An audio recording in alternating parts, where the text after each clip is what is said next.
So guys আসসালামু আলাইকুম। তো আমরা আজকে একটি সুন্দর একটা ফানি ব্লগ বানাবো।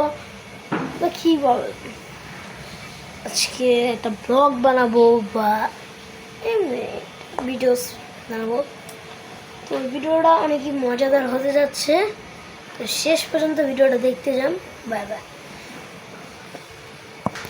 সো গাইস, টাইটেল আর থাম্বনেল দেখে আপনারা বুঝে গিয়েছেন যে আমি আজকে কি করব। তো চলেন ব্লগ করবো, শুরু করা যাক। চলেন রাস্তা দিয়ে যেতেছি। ভাই কয়টা টাকা ভিক্ষা দেন, ও ভাই গো কয়টা টাকা ভিক্ষা দেন। এই ভিক্ষারি, আমি তোকে কি টাকা দিব? আমি কি তোর জন্য টাকা নিয়ে বসে আছি?